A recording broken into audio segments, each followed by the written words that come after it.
Et salut à tous, bienvenue dans ma première vidéo je pense sur la chaîne. Et aujourd'hui je vais vous présenter mon univers qui se base entièrement sur le continent de Minan qui est juste derrière, que je vous montrerai plus tard, peut-être en fin de vidéo. Et je vais vous donner des conseils, des petites choses à faire. En tant que débutant j'ai fait beaucoup d'erreurs et j'en fais encore, donc je compte sur vous pour me les dire en commentaire si vous les relevez. Je vais vous dire les sources que j'ai utilisées et les bases de mon univers, un peu comme le nombre infini de youtubeurs qui ont fait des vidéos sur le Seigneur des Anneaux ou Game of Thrones ou n'importe quel autre roman fantastique.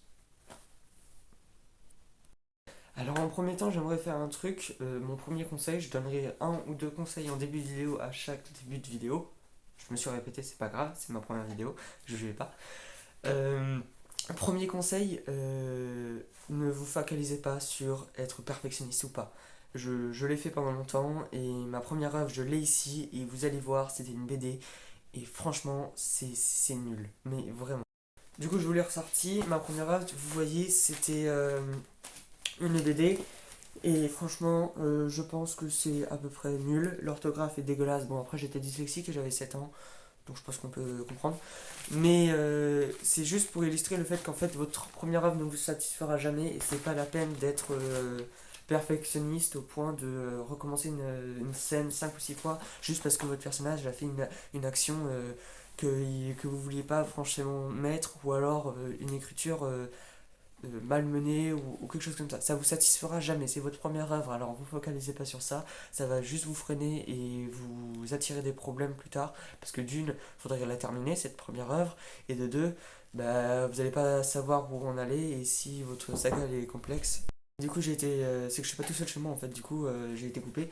Mais ce que je voulais dire, c'est que ça va vous handicaper et vous freiner, et vous allez juste buter sur votre première œuvre, et c'est pas le but. Le but de votre première œuvre, c'est d'en faire une première, d'essayer des choses et de voir le résultat. Ça vous plaît pas, ça va forcément vous plaire, c'est votre première œuvre, mais ça va forcément aussi ne pas vous plaire sur certains points. Euh, Rien que. On peut prendre n'importe laquelle, rien que George R. R. Martin, parce que j'aime beaucoup le bonhomme. Euh, Ses premières œuvres, c'était des mini-comics. Et il l'a dit dans une interview, franchement, maintenant ça laisse à désirer, les actions sont pitoyables, etc. Donc juste, je ferme cette parenthèse et on se lance dans mon monde. Alors mon monde, il faut savoir qu'il a été construit sur plusieurs continents et j'ai été largement influencé par Game of Thrones et The Witcher que vous voyez ici. Alors il faut pas confondre, souvent dans mes vidéos je le dis, enfin je veux le dire, mais il faut pas confondre influencer et inspirer. Inspirer, c'est prendre des éléments et les mettre à sa sauce. Influencer, c'est-à-dire un peu copier, et on voit, on sent dans la lecture que ça a été influencé, on reconnaît des choses. Par exemple, c'est comme si je prenais les Nazgûl du Saint-Anneau et qu'en fait je changeais juste le nom et le style, mais dans le fond, c'est le même but en fait. Donc ça, c'est être influencé. Donc là, j'ai été largement influencé par Game of Thrones et je le dis, je l'admets.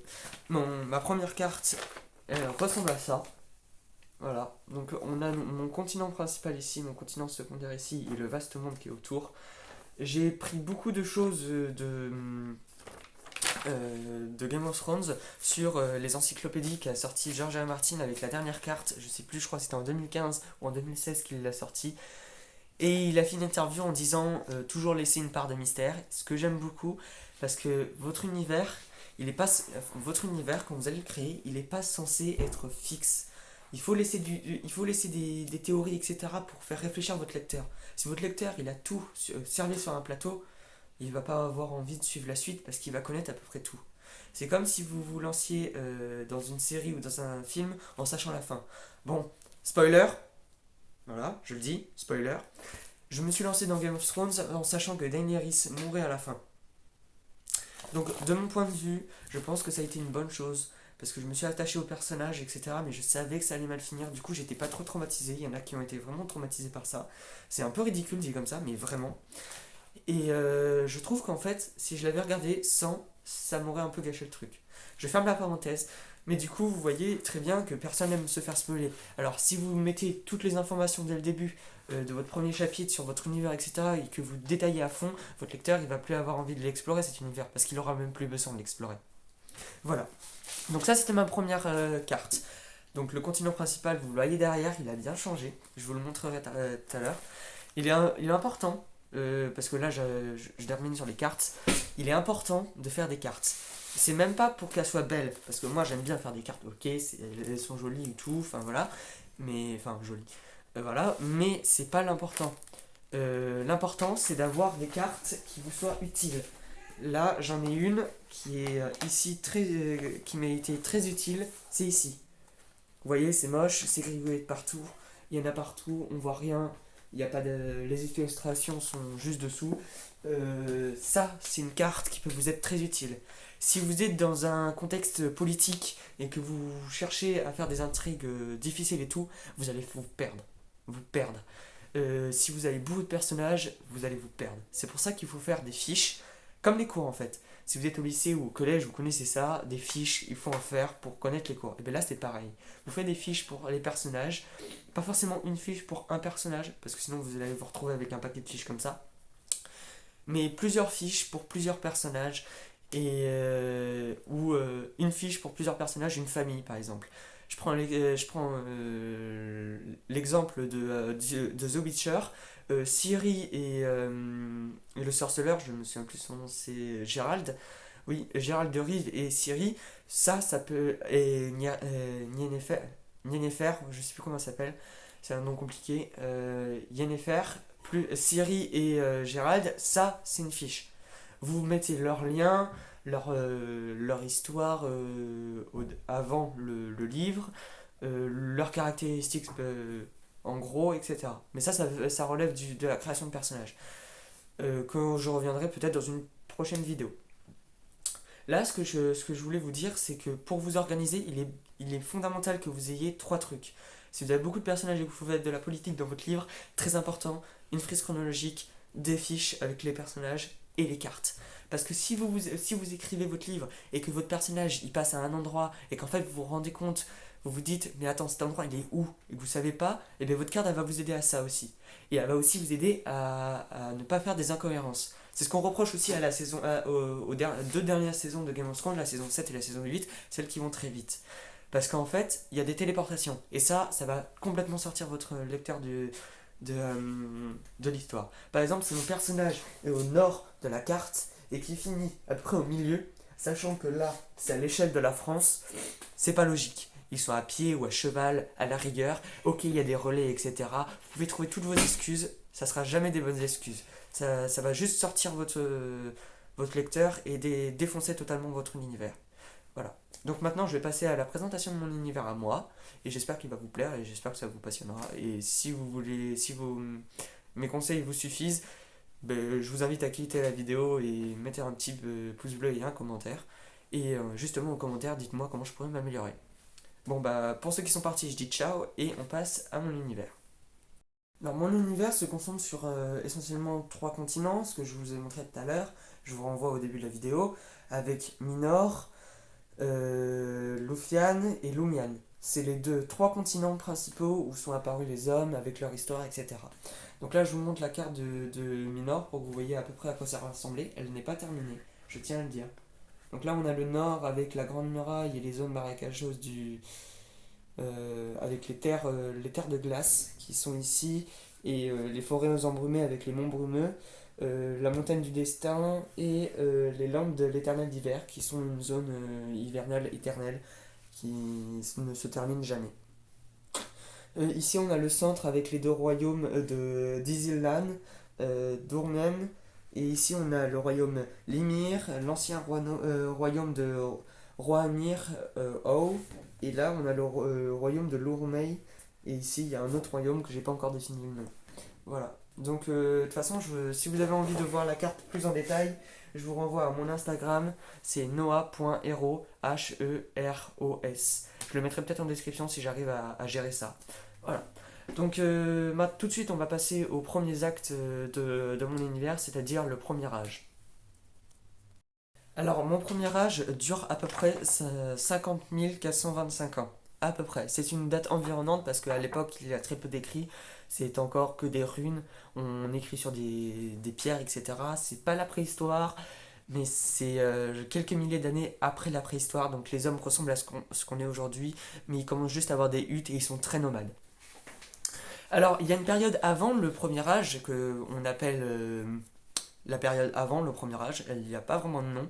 Tout ce qu'on sait, c'est qu'il y a eu l'invention de l'écriture de plusieurs dialectes et que les hommes sont apparus à peu près vers Lumia ou Lumias. On ne sait pas trop. Alors, Lumia ou Lumias, attendez, je vous sors la carte. C'est à peu près, c'est à peu près ici. Donc là, c'est la carte à peu près finale de mon univers total. Ici, là, il y a le continent qui est juste derrière moi en carte. Là, il y a mon continent secondaire. Et là, il y aura un autre continent ici. Donc, Lumian, c'est ici. Lumian. Et là, il y a Lumia qui va être ici. Donc, c'est le continent secondaire où sont apparus les hommes. Alors, les hommes, en arrivant sur la Terre, donc on ne sait pas trop comment ils sont arrivés ici. C'est une race qui est très différente de à peu près toutes les autres, mais qui va vite s'exponentier, qui va vite explorer et s'approprier des territoires. Donc, en premier temps, ils vont faire la découverte des Durindain. Les Durindain, c'est une race que j'ai créée parce que je trouvais qu'en fait, j'ai fait le parallèle avec Harry Potter, et Harry Potter, il y a des trolls, etc. Mais il y a ce qu'on appelle, vous savez, là, les chevaux en fumée. Je sais pas, si j'arrive à faire du montage, je mettrai l'image. Sinon, excusez-moi, j'ai pas encore d'ordinateur. Je fais tout avec mon téléphone. Donc, j'essayerai, mais c'est pas sûr. Mais si vous avez lu Harry Potter ou si vous avez vu les films, alors là, vous savez à quoi il ressemble. Et du coup, je me suis dit, c'est bien d'implémenter des choses qu'on crée nous-mêmes, en fait. Et du coup, j'ai créé plusieurs races. Des races à partir des humains, des races comme les elfes qui existent déjà, mais qui sont éteintes. Et du coup, les Drunedain, ce sont des géants à peu près 40 à 50 mètres qui ont un but, on ne sait pas trop. Ils sont muets, ils ont une bouche, mais ils savent pas s'en servir, en fait. Et ils ressemblent à peu près à des immenses guerriers avec soit des grandes épées ou soit des haches. D'ailleurs, c'est le grand mystère, comment ils les ont formés, on ne sait pas. Et du coup, ils ont rencontré notre race, les humains, qu'à l'époque, ils ont qualifié de race noble et héroïque. Parce qu'à l'époque, les humains, pour s'aventurer aussi loin vers l'Est, c'est qu'il y avait quelque chose. Excusez-moi. Et du coup, ils les ont guidés jusqu'à la porte de la Lune. Donc la porte de la Lune, c'est à peu près ici. De toute façon, vous avez toutes les images sur mon compte Insta. Je vous renvoie encore là-bas. Donc la porte de la Lune, c'est à peu près ici. Voilà. Donc ils ont traversé la mer de sable, la mer des sables de Tachir. Et c'est un géant d'un nom que je vous invite à aller voir parce que je vais pas vous faire non plus toute la découverte, sinon vous allez. Enfin, je vais pas vous faire voir tout mon univers, sinon il n'y a plus aucun intérêt. Allez voir sur mon compte Insta, il y a des guides qui expliquent la vie d'un certain géant que vous allez comprendre, qui est très important et qui a une vie à peu près l'équivalent de Beren et Lucienne pour le Seigneur des Anneaux. C'est un peu une histoire d'amour entre deux humains et un Drunedain. Et ce Durindain, ce géant, on va l'appeler Durindain, il a créé la porte de la lune à partir de son épée, et justement les humains lui ont reforgé une autre épée qui s'est brisée lors d'un combat avec une autre race qui est très importante, qui sont les Wyrms. Ce qui se rapproche le plus des Wyrms, c'est plus dangereux et ça s'est éteint avec les Durindain, mais ça se rapproche un peu. Vous avez les Wyrms qui sont à peu près comme ça, si on doit faire à notre échelle un peu, enfin, pour que ça rentre dans le cadre. Ça, c'est un Wyrm, tout en longueur. Ça, c'est la race que vous allez découvrir dans une prochaine vidéo. De toute façon, je ferai une vidéo sur le bestiaire de mon monde, qui va sortir peut-être juste après celle-là, parce que là, j'ai une forte envie de le faire. Donc, les hommes ont commencé à faire les conquérants, etc. Et comme il n'y a pas de royaume, il n'y a pas de guerre, du coup, ils s'installent très vite. Ils prennent possession des mines, quand il y a l'âge de fer qui arrive. Et tout ça, c'est une période de voyage et d'invention. Ils découvrent le fer, le cuivre, les métaux précieux comme l'or, le soufre qui leur permet de faire des potions, etc. Ils découvrent plein de choses. L'alchimie, etc. Ça arrivera beaucoup plus tard par contre. Mais les potions comme les plantes médicinales, etc. Ils confectionnent plein de choses et leur espérance de vie monte jusqu'à peu près 400 ans. Donc c'est beaucoup. Les premiers Drunedain commencent à mourir. Et là, les humains, pour eux, c'est bizarre parce que ça fait que 400 ans qu'ils sont dessus. Du coup, il n'y a aucun humain qui connaît encore la mort. Du coup, pour eux, c'est un truc abstrait. Et c'est la mort des Dunedain face à d'autres créatures, etc., qui va se dire, ouais, c'est nos potes, ils nous protègent depuis longtemps, mais il va peut-être falloir qu'on commence à se protéger nous-mêmes. Donc c'est la formation du premier grand empire avec les royaumes et les forteresses de Lumion. C'est le premier grand empire de Lumion. De toute façon, vous allez avoir des guides qui vont sortir sur mon Insta. Vraiment, allez sur Insta, c'est là où je mets à peu près tout.